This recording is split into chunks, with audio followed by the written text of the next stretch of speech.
bahu sacanca si panca, winayoja susi kito, subasita caya waca, etang manggala mutamang.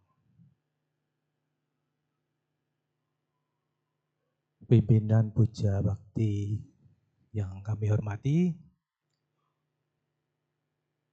terimalah salam dalam dhamma, sotiotu, namo buddhaya.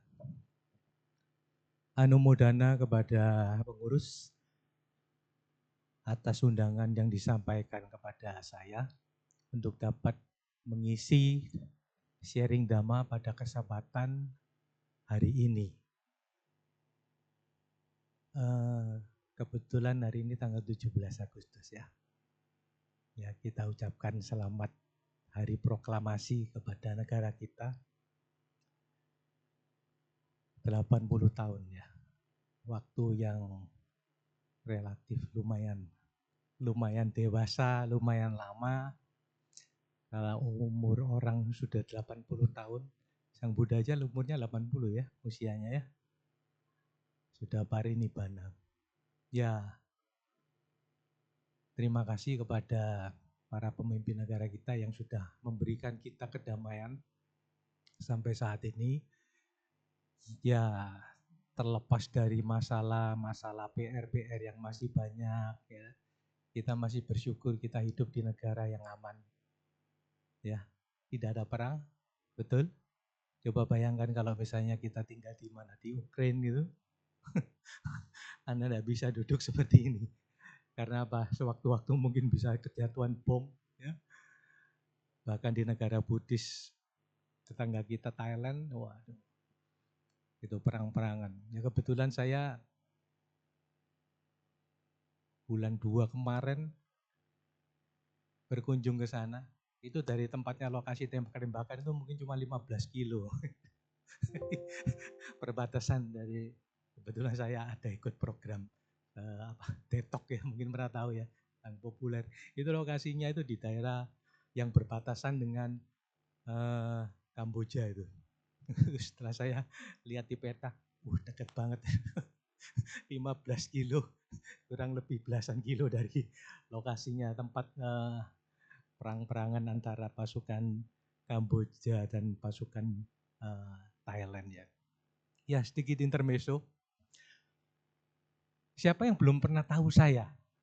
Boleh angkat tangan. Saya kepingin tahu aja sih. Oke. Oh, lumayan banyak. Kurang lebih ya sekitar mungkin 40%. 40%. Ya, saya memang jarang berdhamma desana di sini. Cukup lama. Mungkin ada 2 tahun kali ya. Mungkin 2 tahun, mungkin lebih ya. Mungkin lebih. Ya, terima kasih sudah diberi kesempatan. Sebetulnya saya kenal ajaran agama Buddha, ya dibilang lama juga, enggak juga. Saya kenal agama Buddha itu waktu saya masih kuliah usia 24 kalau udah sana. 24 ya, menjelang mau lulus itu ya. Tahun 92. Tahun 92, sekarang usia saya sudah 57 tahun ini. Ya hampir 60 ya. Masih sweet ya. 60 kan, swida gitu orang Jawa bilang 60 itu sweet, swida. Tak terasa memang usia itu cepat sekali berlalu, terutama bagi orang-orang yang sudah berusia lanjut. Tapi kalau bagi anak-anak itu rasanya masih lama banget ya, masih seneng main-main gitu ya. Tapi kalau misalnya sudah dilakoni, sudah dijalani, waktu itu cepat banget. Sekarang sudah 57. Apakah bisa tembus 60? Belum tentu. Apakah bisa seperti Sang Buddha? Belum tentu. Belum tentu loh. Kita tidak bisa ngomong ya. Ya, di dalam keseharian kita ini kita dihadapkan pada banyak kejadian. Seperti tadi pagi juga ada, ada satu orang wanita mau meninggal. Katanya kecelakaan jatuh. Itu kebetulan istrinya teman saya. Nah, itu teman baiknya, suaminya itu teman baiknya. Saya belum tahu sih. Nanti tunggu beritanya kenapa kok meninggalnya gitu. Itu kalau orang kepo ya, pengen tahu gitu. Baik, Kembali ke materi yang akan saya sampaikan pada kesempatan di pagi hari ini. Jadi saya mengutip ayat dari salah satu Manggala Sutta, berkah utama, bahu si cancak si pancak, winayoca susikito, subasita caya waca etang manggala utama. Berpengetahuan luas, ya, terampil, bertutur kata baik dalam berperilaku dan berkata-kata, itulah berkah utama. Topik yang saya akan sampaikan yaitu adalah pandangan benar di keseharian atau di kehidupan kita sehari-hari. Kenapa saya penting atau perlu menyampaikan materi ini? Bapak, Ibu, saudara-saudari tahu ya, guru agung kita, Sang Buddha, itu tujuannya atau motivasi yang menggerakkan Pangeran Siddhartha untuk mau bela-belain istilahnya menjadi seorang pertapa itu apa sih? Boleh interaksi aja. Apa motivasinya Pangeran Siddhartha sampai bela-belain mau istilahnya menjadi seorang Buddha? Gak apa-apa, langsung aja. Mungkin gak perlu mic, mungkin. Boleh. Masa gak tahu ya? Tahu lah. Masih ingat waktu Pangeran Siddhartha lahir? Ya, waktu Pangeran Siddhartha lahir, kan ada petapa. Ya. Papanya Pangeran Siddhartha, Raja Sudodana itu kan mengundang beberapa pertapa. Beberapa pertapa yang lain meramalkan bahwa Pangeran Siddhartha ini kelak akan menjadi seorang raja dunia. Raja dunia loh. Tetapi ada satu orang pertapa yang paling muda. Ya. Siapa namanya? Masih ingat? Kondanya. Jadi pada saat Sang Buddha lahir, Pangeran Siddhartha lahir, ada seorang pertapa yang paling muda, yang waktu itu namanya adalah Kondanya. Beliau meramalkan bahwa Pangeran Siddhartha ini kelak akan menjadi seorang Buddha. Beliau dengan yakin sekali. Kenapa? Kenapa kok beliau yakin sekali? Karena para petapa yang lain ya, menyampaikan bahwa beliau ini akan menjadi seorang raja di raja. Tetapi jika beliau melihat fenomena tua, sakit, mati, ya, maka beliau akan berpaling menjadi seorang pertapa dan akan menjadi seorang Buddha. Kondanya ini pinter. Kenapa? Pada saat itu beliau sudah paham dan yakin banget karena apa? Karena tidak mungkin di kehidupan kita itu kita tidak mungkin ngelihat, tidak kelihatan orang mati, betul? Ya, tidak mungkin tidak kelihatan orang tua, tidak mungkin tidak kelihatan orang sakit. Karena itu, pertapa Kondanya dengan sangat yakin bahwa pasti Pangeran Siddhartha ini akan menjadi seorang Buddha. Ya. Dan ternyata memang menjadi seorang sang Buddha. Kalau enggak, mungkin ada satu raja yang terkenal sekali yang namanya Siddhartha yang menguasai seluruh bumi. Tapi tentunya kan pasti ada umurnya, ya. Jadi konon pada satu periode sejarahnya itu diputar balik. Kalau misalnya ada Sang Buddha nih, kita tidak kenal ajaran Buddha nih. Nah, pasti di sejarah akan tertulis pada tahun sekian gitu ya. Ya tentunya sebelum Masehi. Pada tahun misalnya 600 sebelum Masehi.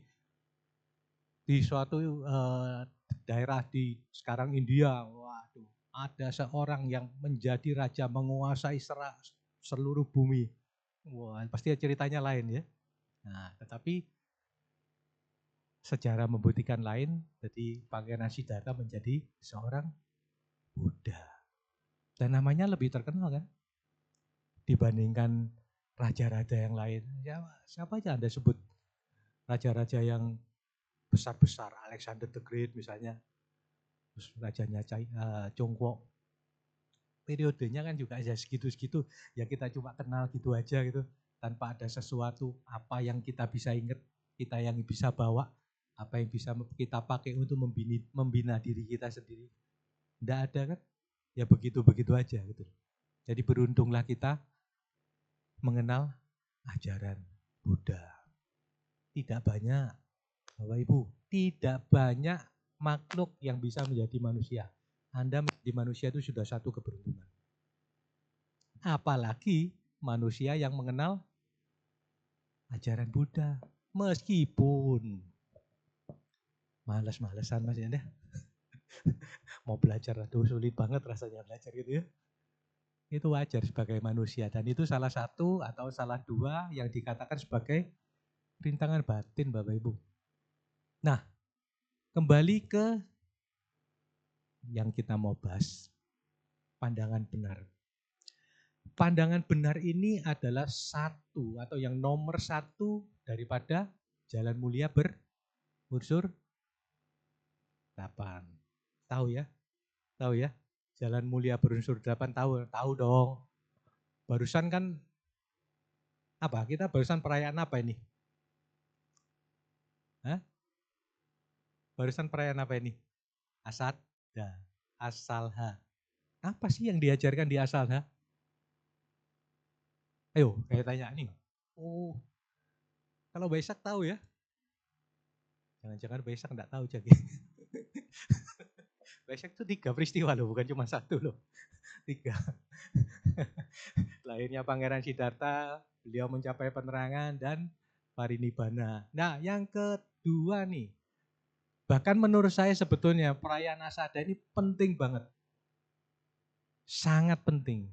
Kenapa? Kalau tidak ada Asada, kita tidak kenal ajaran agama Buddha. Betul? Pangeran Siddhartha lahir, jadi Buddha ya sudah begitu aja, parinibbana ya sudah. Tapi kalau tidak ada peringatan Asada, perayaan Asada, kita tidak akan mengenal agama Buddha. Karena itu sangat penting. Nah, jalan mulia berunsur 8 ini ada di dalam situ, Bapak Ibu.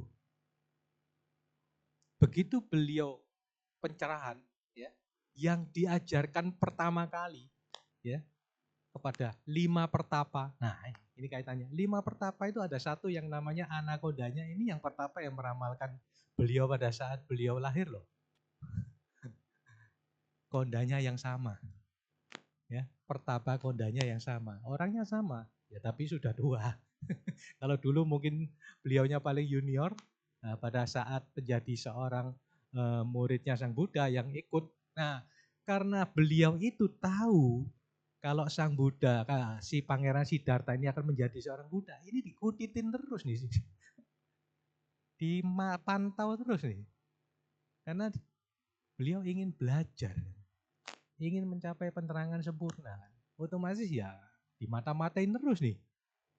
Pangeran Siddhartha-nya ini oleh pertapa kondanya ini. Gitu. Jadi ingat ya, lihat ya, benang merahnya itu seperti itu. Nah, pada saat pertapa Siddhartha, Sang Buddha pertama kali mencapai penerangan sempurna, yang diajarkan ya ini. Dan Bapak Ibu tahu, yang diajarkan oleh beliau selama 45 tahun, apa sih? Banyak Romo. Yogarani Ameta Sutta, Manggala Sutta, banyak. Bukan, ya itu istilahnya isinya. Tetapi intinya itu apa sih? Intinya yang diajarkan beliau selama 45 tahun itu apa sih? Adanya duka, padamnya duka, caranya ngatasi duka. Udah itu tok. Nggak percaya? Buka aja. Saya tidak suruh Anda buka Tripitaka. Ada yang belum pernah lihat Tripitaka? Ada yang pernah lihat? Tripitaka lengkap loh ya. Lihat loh ya, saya enggak suruh baca ya. Lihat. Yang belum ada. Kepingin tahu saya. Wih, banyak loh. Kalau di sini saya enggak tahu, ada enggak ya? Koleksi Tipitaka? Enggak ada ya. Ya kalau paling dekat mungkin yang karena saya tahu, coba ke Wihara Dhamajaya deh. Itu di sisi kanan ruang Dhammasala itu ada Tripitaka lengkap. Ya lihat saja, kalau mau baca ya silakan. Kunjungi pengurus untuk istilahnya baca-baca. Oh keren, keren, keren. Isinya ya istilahnya kalau seperti kami-kami ini kan kulaan bahannya itu ya dari sana-sana gitu. Kadang-kadang lucu ya. Kami-kami penceramah dhamma ini bisa kehabisan bahan. Padahal itu segitu banyak bahan. Dan itu 45 tahun loh ngajarnya. Bapak Ibu ke wihara berapa kali seminggu? Satu. Satu kali seminggu. Bapak Ibu tahu, Sang Buddha itu ngajarkan selama 45 tahun. Berapa kali beliau ngajar? Satu hari itu 6 kali. Anda seminggu sekali ke wihara, mau berapa tahun? Kalau ingin tahu lengkap, 45 tahun itu satu hari. Ngajarnya itu 6 kali Bapak Ibu. Gak percaya? Baca nih. Di Parita. 84.000. Anda bagi 365, ya, keluar berapa itu? Hitung pakai kalkulator ya, nanti di rumah aja. Itu saya rata-rata ya, itu keluarnya tuh 6. Berarti satu hari beliau ngajar berapa? 6 kali Bapak Ibu. 6 kali. Luar biasa ya. Ya. Guru-guru yang lain yang ngajarnya ada yang 3 tahun, ada yang 11 tahun. Ya. Ini 45 tahun dan satu hari ngajarnya 6 kali. Keren ya. Bangga gak sebagai umat Buddha? Oh luar biasa. Bangga banget. Ada guru yang sangat produktif sedemikiannya. Makanya tidak terus kemudian kalau enggak 45 tahun belajar itu enggak lulus, enggak juga. Enggak, saya enggak ngomong begitu. Saya enggak ngomong begitu. Ada karena apa? Karena zamannya Sang Buddha pun ya, bahkan sampai saat ini, hanya mungkin saat ini kan jarang ya. Kalau zamannya Sang Buddha itu kan waduh, diajari sedikit aja mencapai penerangan. Oh, diajari sedikit aja mencapai penerangan. Ya, karena apa? Karena karma lampaunya yang sudah numpuk kan. Karma lampaunya beliau-beliau yang mencapai penerangan itu kan sudah berkalpa-kalpa loh. Sang Buddha aja disebutkan berapa? 4 asengkya kapa, berapa kalpa itu, waduh, itu enggak tahu sudah berapa banyak ya. Sudah berapa banyak tuh, sudah berapa, waduh, panjang sekali. Karena itu menjadi seorang sama Sang Buddha. Ya, kalau kepingin menjadi seorang sama Sang Buddha ya boleh, enggak ada salahnya. Minimal arahat lah. Atau kalau di kehidupan kita yang sekarang ini apa sih sebetulnya? Kalau kita sebagai umat Buddha targetnya apa sih? Aduh saya kepingin jadi orang baik aja mau.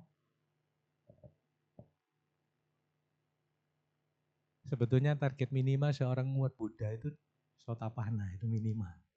Gampang kok jadi Sotapanna, cuma 3 belenggu. Cuma 3, syaratnya itu cuma 3. Gitu. Oke, itu next topic ya, nanti kita bahas lagi. Nah, kembali ke pandangan benar. Syarat daripada pandangan benar itu apa? Ada cuma 3. Ya. Yang pertama apa? Tahu baik dan buruk. Syarat minimal pandangan benar itu ada 3. Yang pertama adalah tahu baik dan buruk. Kadang kita sulit ya. Yang membedakan baik dan buruk itu seperti apa? Ya. Tidak mudah ya. Nah, ada satu definisi yang saya dapatkan dari beberapa biku juga. Definisi baik itu apa? Definisi baik itu adalah bermanfaat bagi kita, ya, bermanfaat bagi orang lain, tidak merugikan kita, tidak merugikan orang lain. Syarat yang pertama adalah tahu baik dan buruk. Nah, bagaimana Anda mendefinisikan itu perbuatan baik atau itu perbuatan buruk? Perbuatan baik itu yang pertama, bermanfaat bagi kita, bermanfaat bagi orang lain, ya. Tidak merugikan kita, tidak merugikan orang lain. Itu dipakai kok di teori-teori manajemen sekarang, di bisnis juga dipakai. Anda tahu istilah win-win solution ya? Ya. Sana happy, sana kita juga happy ya. Podo senengi. Ya. Podo happy nih. Ya. Kalau misalnya cuan, podo cuani. Ya. Sama-sama untungnya. Nggak istilahnya aku untung kamu rugi. Itu udah baik. Jadi di dalam kita berbisnis ya keseharian nih. Di sini sudah kerja semua ya? Sudah kerja semua? Atau ada yang masih kuliah? Ada yang kuliah ya? Oke, mungkin tidak banyak, mungkin kebanyakan kerja. Sudah usaha, ya meskipun ikut orang atau usaha sendiri. Nah, di keseharian kita juga bisa gitu. Kalau misalnya Bapak Ibu seorang pedagang, ya, pedagang menjalankan usahanya, Anda pula, ya, kecuali Anda punya pabrik sendiri, Anda mungkin istilahnya pula atau istilahnya beli grosir dari seorang atau dua orang supplier. Ya. Anda beli, ya, tentu Anda cari yang paling murah. Itu wajar ya. Cari sourcing barang itu yang paling murah. Betul? Anda jual. Nah, sebagai seorang pedagang, otak bisnisnya kan ini. Ya, istri saya juga ada usaha juga ya. Saya juga ada usaha. Sourcing yang bagus, ya, sehingga mendapatkan barang yang baik dengan harga yang bersaing, itu penting. Tetapi kita juga harus memikirkan supplier, betul ya? Supplier juga harus dipikirkan. Supplier bisa dapat untung, ya. Terus kita juga jualnya, ngambil untungnya juga wajar. Supplier happy, ya toh? Kitanya juga happy kan? Dia masih bisa untung. Kita juga istilahnya dapat sourcing barang yang bersaing bagus. Kita jualnya. Anda jualnya banyak, untungnya atau sedikit? Biasanya kalau namanya pedagang ya, itu ngambil cuannya itu maunya umumnya ya. Maunya cuannya gede. Ya. Betul ya. Cuan besar, cuan kecil itu relatif Bapak Ibu. Cuan besar, cuan kecil itu relatif.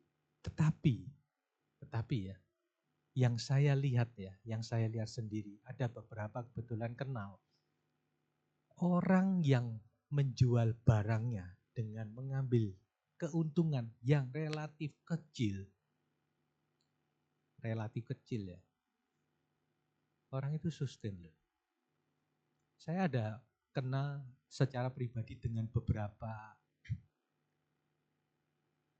orang yang menjalankan usaha. Sampai sekarang sustain. Dan makin besar. Usahanya dia sendiri gede, terus kemudian dia join dengan beberapa orang, joinannya juga jalan semua. Saya tidak sebut nama orangnya, tetapi dia di bidang tool, perkakas. Ya, mungkin kalau saya ngomong gini ya itu di komunitas Buddhis juga. Mungkin ada yang kenal. Tapi saya tidak mempromosikan gitu ya. Tapi salah satunya itu menjual tooling, alat-alat bantu itu. alat-alat bantu. Bapak Ibu tahu ya, alat-alat bantu itu nilainya kan tidak besar ya. Beda kalau mobil 1 ekor itu kan mahal ya. Alat-alat tooling itu paling harganya berapa, ya kadang cuma berapa ratus rupiah. Terus kemudian juga ada yang mungkin berapa ribu, berapa puluh ribu. Ada yang jutaan juga sih, tapi ya biasanya alat-alat yang heboh. Tapi kalau yang kecil-kecil sih umumnya cuma puluhan dah. Puluhan, yang ratusan ribu pun ya enggak terlalu banyak gitu ya. Nah, contohnya itu. Dia bilang ke saya,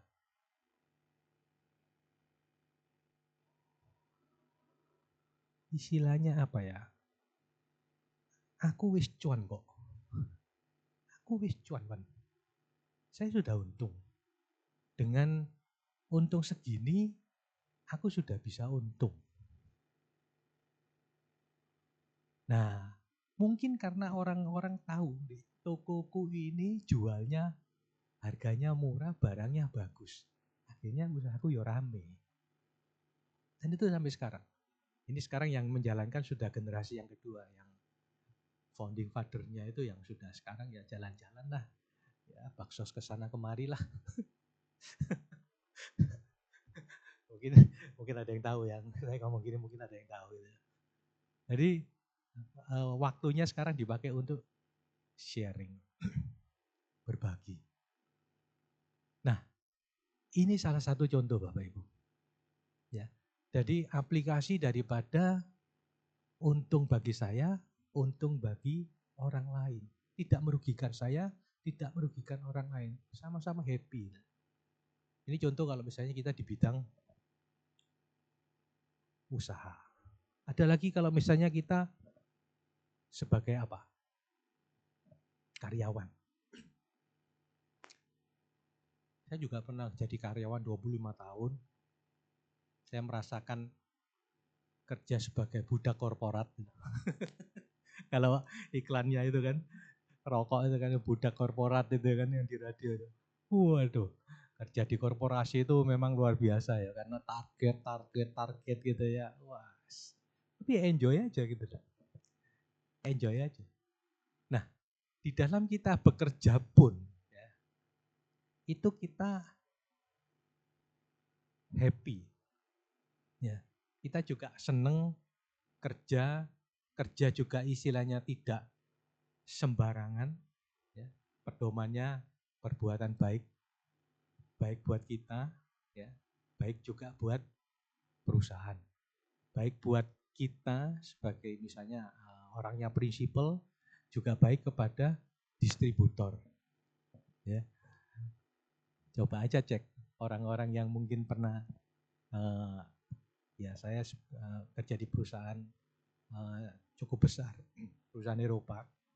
Distributor itu kalau saya ke sana itu senang. Gitu. Karena saya berusaha membalance antara kepentingan korporasi dengan kepentingan distributor saya. Ya gimana Anda mau jahat sama mereka gitu ya. Gimana? Dong kita juga tergantung omsetnya kita daripada distributor, Kak. Ya, distributor bisa menjual barangnya, kita juga istilahnya repeat order kurang. Repeat order kita kurang, otomatis targetnya kita juga nggak masuk kan. Ujung-ujungnya apa? Kitanya yang bonyok juga gitu. Jadi itu yang Bapak Ibu mesti pertimbangkan ya. Di dalam kita melakukan apa ya? Tindakan-tindakan yang ya aplikasi sehari-hari. Damai ini bukan sesuatu yang diawang-awang loh. Damai ini aplikatif.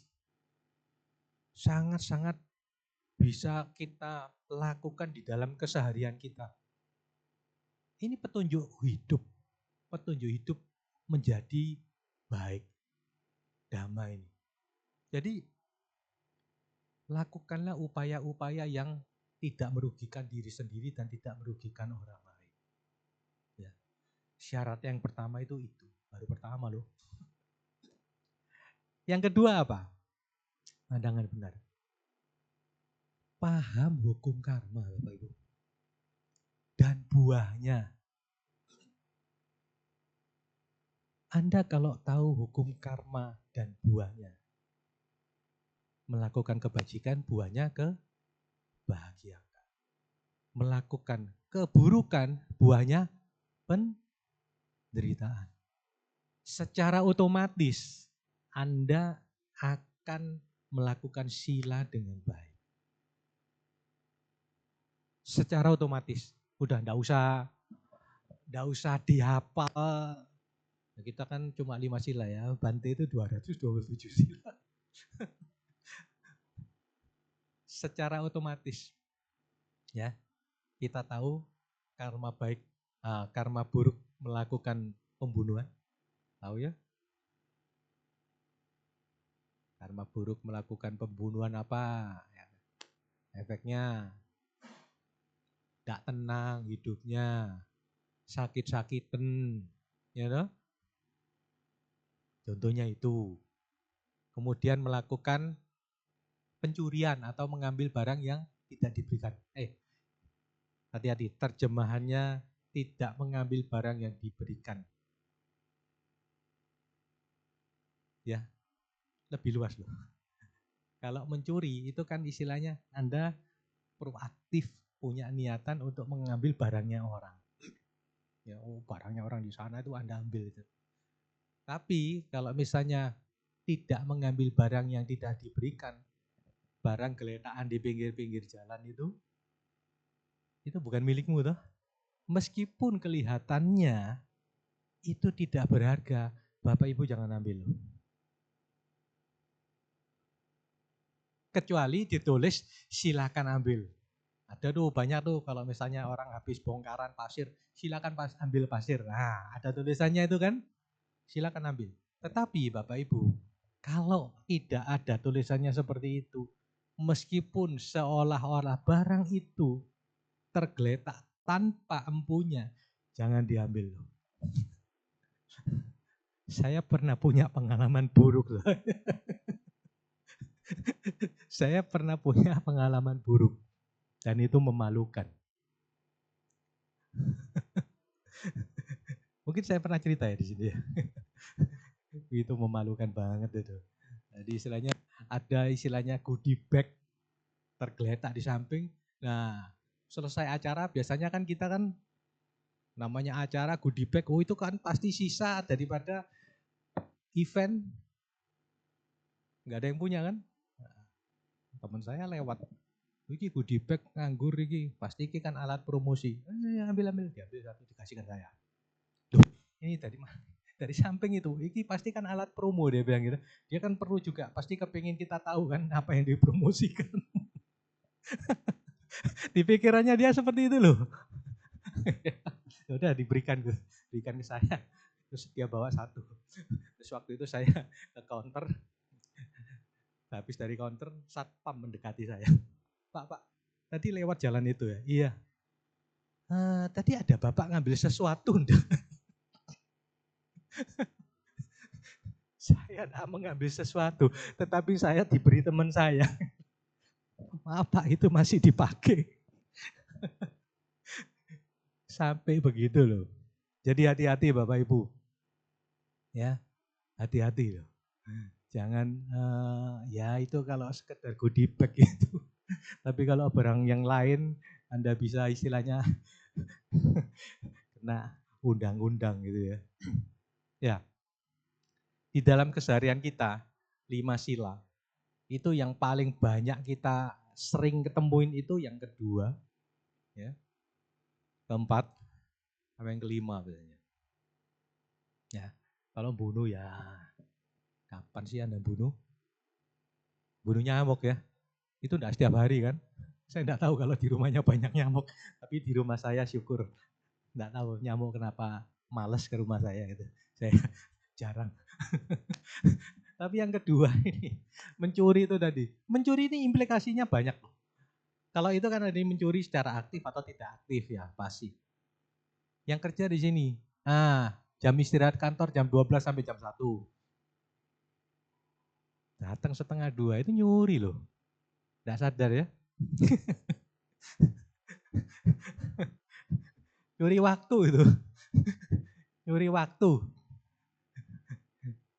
Nah, kita dibayar Jam 8 sampai jam 5, oke dikasih istirahat. Wah, masih santai, masih ngobrol rokokan. Ya, nyuri waktu. Itu mencuri loh.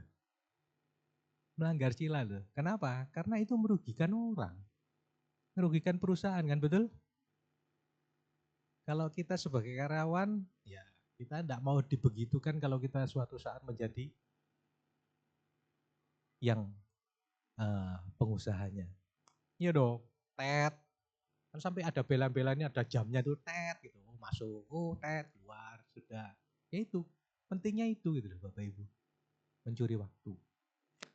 Yang ketiga, berzina ya. Ya jarang lah. Ya, saya lihat teman-teman di sini baik semua lah. Berzina. Yang keempat itu paling susah. Kalau menurut saya dari 5 ini yang paling susah ini yang keempat. Ngomong sembarangan. Betul? Kalau sekarang mungkin tidak ngomong. WA. Forward. Hoak. Sesuatu yang hoak itu di forward. Kayak tadi. Waduh. Sampai gara-gara hal-hal sepele gitu. Ada orang-orang yang istilahnya mungkin kesabarannya sangat rendah. Left dari grup. Kenapa lu?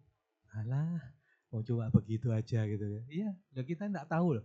Barangkali orangnya itu lagi stres, mungkin dia berantem sama istrinya di rumah. Dia emosi, ya kita enggak tahu loh. Jadi jangan apa ya? Jangan berpikiran perbuatan buruk sekecil apapun ya, itu tidak berdampak. Saya punya satu teman. Kebetulan teman itu divorce. Divorce tapi ya masih tetap baik sama istrinya.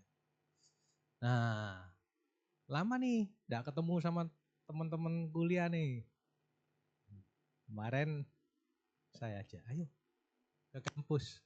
Lama enggak ketemu sama teman-teman kampus. Oh iya. Nah, dia berangkat duluan, saya karena tempat yang agak jauh, nyusul.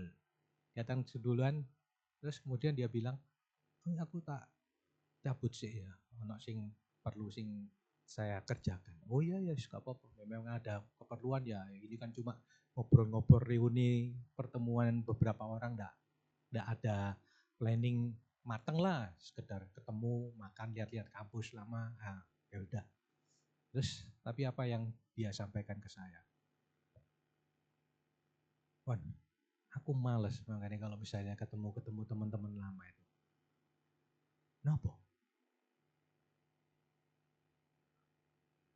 Aku datang ke sana, ada satu teman yang lama, dia salamin, gimana kabarnya, baik. Udah lama enggak ketemu. Lalu apa teman saya, ya teman saya juga ngomong ke saya, loh, kon cerai ya?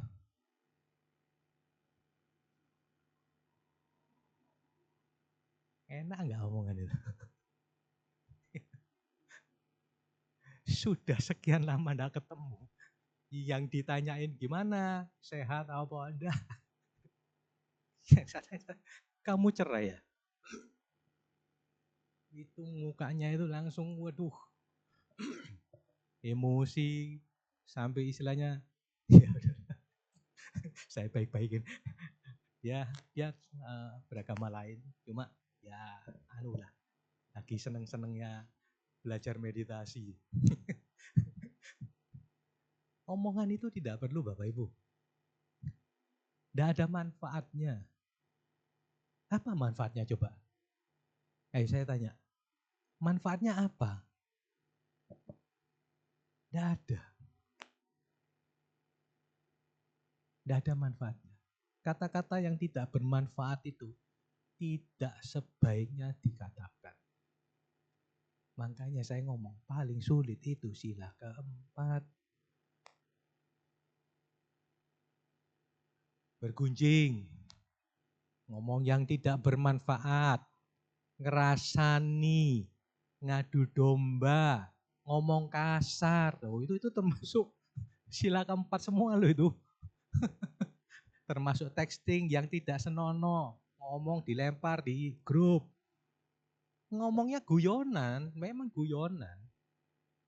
Tidak ada niat yang seperti apa mungkin ya. Tetapi kita tidak tahu kan dampaknya kepada orang yang mendengar. Kasihan, apalagi kondisinya pas seperti itu. Kita tidak tahu. Aku ini salah apa ya? Karma buruk apa ya? Sekarang istilahnya bisa ngomong karma buruk apa ya? Karma buruk apa?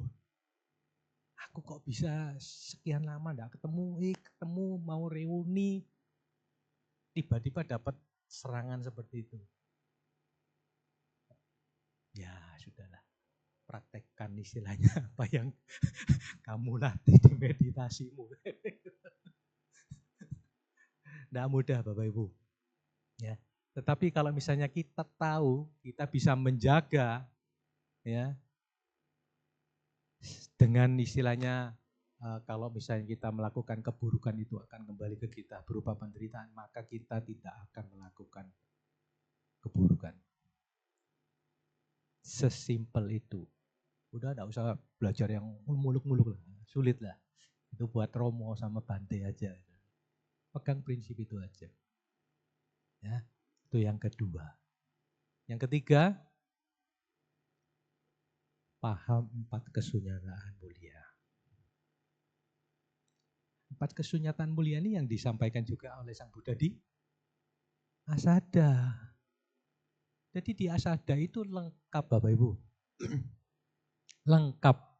4 kesunyataan mulianya ada, jalan mulia berunsur 8-nya itu ada, sudah di situ pedomannya. Dan itu merupakan intisari dari apa yang Sang Buddha ajarkan selama 45 tahun. Cuma memang itu dirinci. Yang pertama pandangan benar. Kenapa sih pandangan benar ini penting sekali? Yaitu saya tidak di kesempatan ini karena keterbatasan waktu saya tidak bahas yang lain, yang tujuhnya penting pandangan benar. Bapak Ibu di sini doyan meditasi ya? Enggak juga ya. Tapi ada lah pastilah. 10%, 20%, 30% ada lah. Ya, dikatakan di jalan mulia berunsur 8 itu meditasi benar ya. Betul ya? Tapi itu yang keberapa? Yang ke 7 atau 8. Ya. Yang nomor 1 tetap pandangan benar. Bapak Ibu tahu Udaka Ramaputa sama Alaraka Lama? Kenal enggak? 2 orang yang saya sebutkan namanya itu. Kenal lah? Kenal enggak sih? Tahu. Kalau kenal. Tahu. Ya. Pertama ini gurunya Pangeran Siddhartha, bukan gurunya Sang Buddha ya. Jangan keliru teksnya nanti ya. Gurunya Pangeran Siddhartha waktu beliau menjadi pertapa. Belajarnya ya sama 2 pertapa ini. Bahkan ilmunya sudah liwat dari pertapa ini. Tapi 2 pertapa ini apakah mencapai penerangan sempurna? Enggak. Itu jago meditasi. Loh. Bukan jago lagi itu. Itu sudah bukan jago lagi itu sudah. Top levelnya itu nomor 1 dan nomor 2-nya. Karena dia 2 pertapa itu bisa menembus arupa jana kan. Itu sudah top levelnya Bapak Ibu.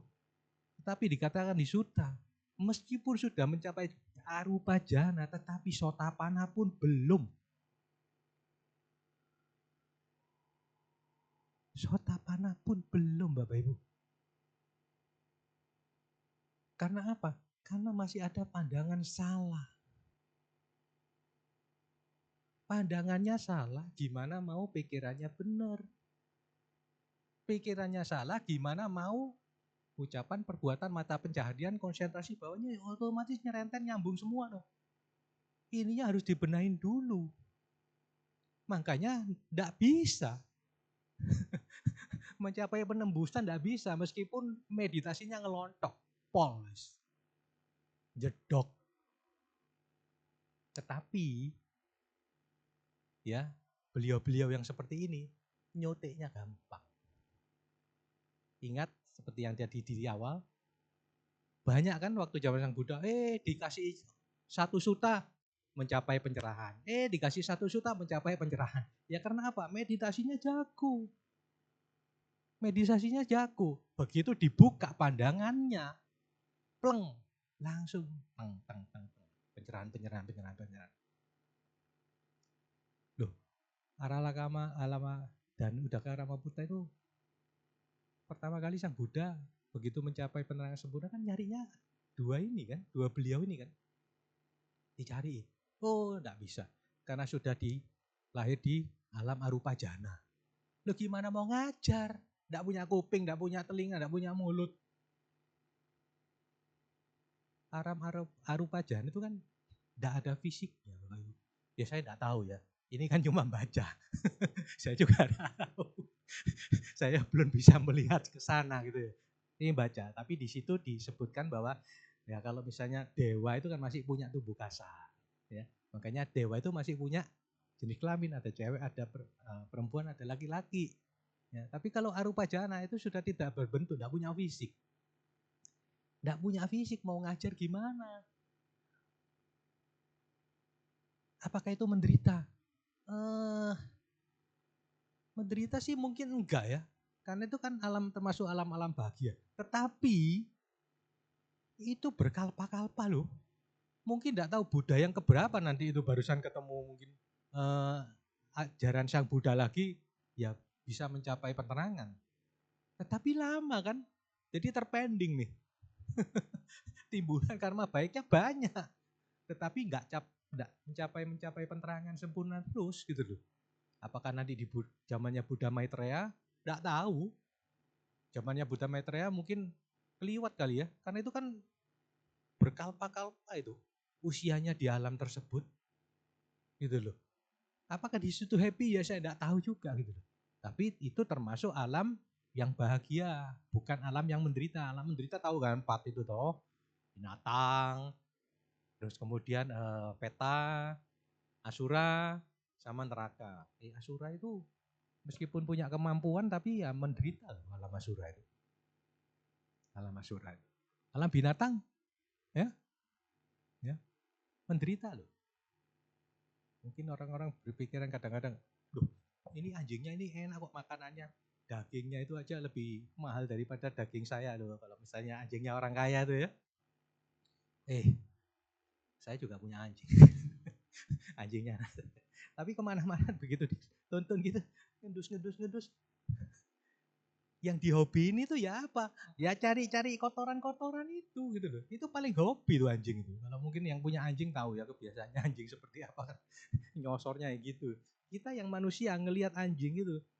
Ya mungkin anjing itu dia tidur bareng kita ya makanan enak lah tak godok sing enak-enak gitu kan.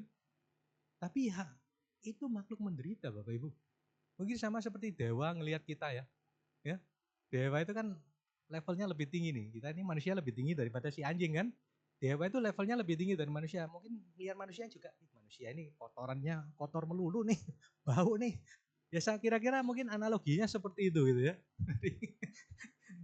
Jadi dewa ngelihat kita seperti kita mungkin ngelihat anjing. Kasihan ini makhluk menderita. Jadi itu Bapak Ibu. Jadi pentingnya pandangan benar karena pandangan benar ini memberikan landasan yang sangat mendasar sekali bagi kita untuk memahami yang lainnya. Sangat penting karena itu saya coba untuk sampaikan di keseharian kita, yaitu tadi yang pertama adalah tahu baik dan buruk, ya. Yang kedua itu Anda paham hukum karma, ya. Pahamnya enggak sampai seperti apalah istilahnya tahu akibat perbuatan baik dan tahu akibat perbuatan buruk, ya. Dan yang ketiga adalah memahami tentang 4 kesunyatan mulia. Mungkin itu yang bisa saya sampaikan pada kesempatan pagi hari ini. Semoga yang saya sampaikan dapat bermanfaat dan dapat dipraktekkan di dalam kehidupan Bapak Ibu, saudara-saudari sedema. Akhir kata, Sotiotu, Namo Buddhaya.